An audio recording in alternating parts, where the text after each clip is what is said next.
O que é importante numa entrevista de emprego? É difícil até dizer o que é importante, porque tudo é importante. Por exemplo, se você chegou ali indicado por alguém, esse alguém que indicou você pode ter um papel decisivo na sua contratação, ou não. O currículo também é importante, pois você não teria chegado à entrevista se o seu currículo não tivesse passado numa pré-seleção. Até o humor do entrevistador pode contar, e a ordem, a sua ordem na fila, né, também pode contar pontos. Alguém que esteja sendo entrevistado num momento ruim para o entrevistador vai se dar mal. Não por culpa sua, mas porque o entrevistador está cansado ou com pressa, não aguenta mais. Mas a ordem das entrevistas também pode ser favorável se o candidato anterior a você, que entrou antes de você, foi um desastre. Aí você vai brilhar, vai parecer muito melhor aos olhos do entrevistador, que vai comparar você com o anterior. Falar muito de si mesmo, pode criar uma imagem de egocentrismo. Eu mesmo, quando jovem, eu me dei bem em uma entrevista de emprego. Quando eu entrei na sala do gerente que ia me entrevistar, eu reparei que ele tinha muitos porta-retratos e quadros nas paredes com fotos dos filhos. Eu só consegui perguntar, são seus filhos? Daí em diante, ele tomou a palavra e só falou dos filhos. Depois acabou emendando o assunto para explicar a minha função na empresa e eu fui contratado. Ele gostou, acho que, da minha conversa. O bom mesmo é falar em etapas, como em uma entrevista para um jornalista. Você responde as perguntas, agrega algum comentário inteligente e então faz uma pausa, aguardando a próxima pergunta. Marketing pessoal é importante? É importante. Mas é importante entender também que ele é um conjunto de ações que você trabalha bem antes de chegar na entrevista de emprego. Essas suas capacidades que você tem, você vai trabalhar para fazê-las casarem-se com as necessidades da empresa, serem adequadas àquelas pessoas e àquela função que você pretende atender. Não é muito diferente o marketing pessoal do processo de desenvolvimento e venda de um produto, de uma marca. Eu diria até que o marketing pessoal é muito mais difícil do que o marketing de produto, porque um produto com defeito você tira do mercado e substitui por outro. Mas não é possível você fazer isso quando o produto é você, né? Apesar de o marketing pessoal poder ser aplicado em muitas áreas da vida e dos seus relacionamentos, eu acredito que o maior interesse hoje no marketing pessoal esteja justamente na aplicação dele na carreira. Numa época quando a informação virou commodity, os cursos são abundantes, o profissional precisa desenvolver um diferencial próprio, que vá além daquilo que o diploma possa oferecer. É aí que entra o marketing pessoal. Se você estiver competindo em condições de igualdade com outro candidato, qualquer coisa que você agregar ao seu produto, pessoa, pode ajudar.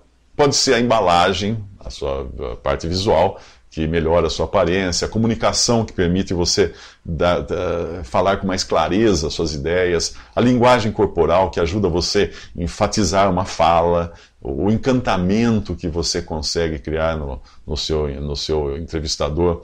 Mas é bom lembrar que tudo isso é o glacê do bolo.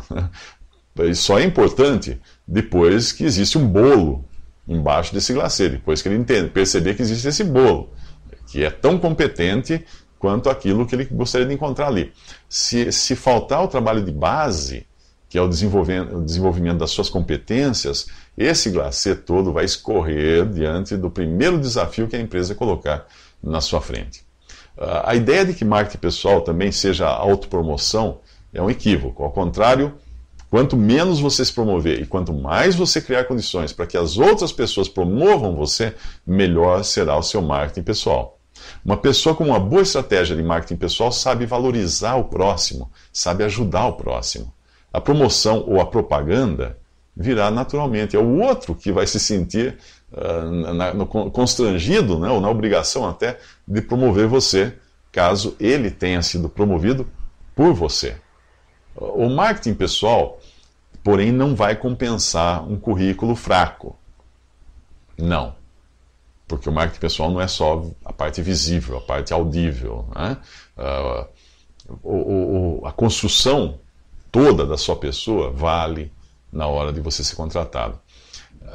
Eu estou falando aqui daqueles que têm, quando você fala de uma pessoa que consegue aparecer, mas não tem competência nenhuma. esse é o que não fez realmente um marketing pessoal. Ele só fez propaganda de si mesmo. Eles fazem aquela promoção desenfreada da imagem, mas logo que o mercado descobre a sua incompetência, o tiro sai pela culatra. Todo esforço com propagação, com divulgação da imagem, só fez com que as pessoas ficassem sabendo que ele é um incompetente. Uma marca ruim, pouco promovida, ainda tem chances de ser melhorada. Mas uma marca ruim, muito conhecida, vai morrer assim, vai acabar desse jeito. As pessoas pensam também que gente tímida não tem chances de emprego, é mais difícil e tal. Mas isso depende da área que você vai atuar. Um dos melhores vendedores de seguros da história dos Estados Unidos era tão tímido que quando pediram a ele para fazer um discurso em público, ele fez, só que escondido atrás da cortina do palco. O nome dele era Ben Feldman. E a aparência não ajudava também. Ele era baixinho, gordinho e careca. No entanto, a sua timidez formava uma composição tão harmoniosa com as outras características que ele tinha que as pessoas adoravam ele, se deixavam encantar por ele e compravam o seguro dele. E aí ele vendia mais do que os outros que tinham outras qualidades que não valiam tanto naquela profissão. Como você vai fazer para indicar o entrevistador que você é a pessoa mais adequada ao cargo ou à função? Primeiro, perguntando sobre a função que você vai exercer ali é a melhor maneira de você mostrar interesse e vontade de trabalhar. Evite falar mal de outros empregos onde você passou. Né? Não fale, porque o entrevistador sabe que a sua empresa, a empresa dele, né, do entrevistador, pode acabar entrando na lista das empresas das quais você fala mal no dia que você for demitido. Ele não vai querer isso. Quem vai para uma entrevista precisa antes fazer a lição de casa, precisa conhecer o máximo que puder sobre a empresa para poder conversar o mais próximo possível da realidade da função que pretende ali naquela empresa. É péssimo entrevistar uma pessoa, quando você está do outro lado da mesa, como entrevistador, é péssimo entrevistar um candidato que não faz nem ideia do que a empresa faz e de qual será a contribuição que ele vai trazer para o negócio. Mas é igualmente péssimo entrevistar alguém que já chega à entrevista dando palpite de como as coisas devem ser. Antes de assumir um posto, ninguém tem uma visão clara dos desafios que existem ali. Portanto, nada de palpites na entrevista. Outro ponto importante, a empresa que contrata tem por objetivo gerar lucro, não servir de escola para o candidato. Dizer que pretende trabalhar ali para aprender vai causar uma impressão ruim. Com a rotatividade que existe hoje no mercado, nenhuma empresa vai investir em um profissional que só tem o objetivo de aprender. É preciso afinar o discurso para mostrar que você pretende aprender sim, mas para gerar ganho para a empresa. A linguagem corporal é outro ponto importante. Para o entrevistador bem treinado, o seu corpo vai revelar um monte de coisa. Um dia um aluno veio me contar o que pretendia dizer numa entrevista de emprego quando perguntassem da sua experiência prévia. Como ele não tinha nenhuma experiência prévia, ele disse, contando para mim, falou de algumas experiências fictícias, para saber o que eu achava dessas experiências e se isso ia convencer o entrevistador. Imagine a cena. Só de contar para mim a mentira que ele planejava contar para o entrevistador, o meu aluno ficou vermelho que nem uma pimenta. De que cor você acha que ele ia ficar na hora da entrevista, com todo o estresse e contando aquelas mentiras para o entrevistador? Ia ficar roxo.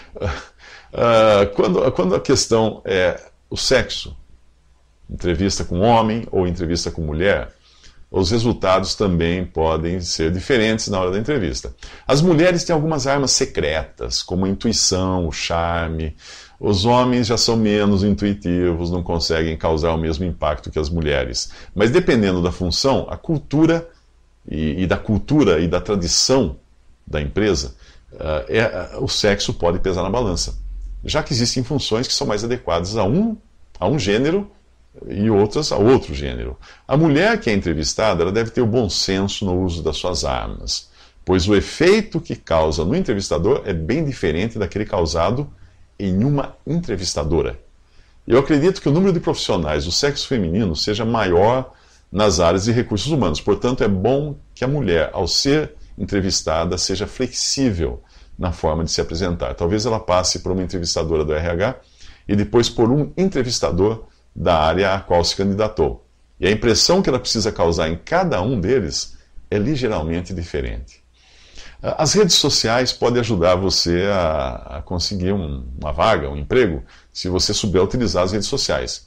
Não para falar de si mesmo, mas para ajudar as pessoas com as quais você gera um contato ali. As redes são um filão de ouro para quem deseja realmente deixar uma marca forte na mente das pessoas. Fique atento, portanto, para indicar empregos e indicar soluções para os seus contatos. Porque isso vai valer ouro na hora que você precisar de um emprego ou precisar de uma solução em alguma área. E essas pessoas vão ajudar você. Mas é importante ter cuidado. Muita gente fica conhecida nas redes sociais por seu espírito crítico e ferino, ou por sua excentricidade. Isso pode até valer pontos na hora de ter suas ideias multiplicadas, né? Criar capilaridade. Mas pode fechar portas na hora de conseguir oportunidades de emprego. Ninguém gosta de trabalhar com gente crítica ao extremo ou excêntrica ao extremo. Pode ser até divertido conhecê-las numa rede social, mas você talvez não queira tê-la na mesa ao lado. Portanto, o melhor mesmo é trabalhar muito bem a sua persona antes de sair em campo e primeiro, antes de sair, desenvolver, refinar suas competências, trabalhar sua imagem, trabalhar sua comunicação, saber gerar bons contatos nas redes sociais e principalmente criar devedores, pessoas que se sintam gratificadas por aquilo que você fez por elas e queiram retribuir. Eu nem preciso falar aqui das coisas como caráter, valores, atitude, porque isso são coisas obrigatórias em qualquer carreira. Quem não tem caráter, quem não tem valor, quem não tem atitude, não vai encontrar lugar no mercado.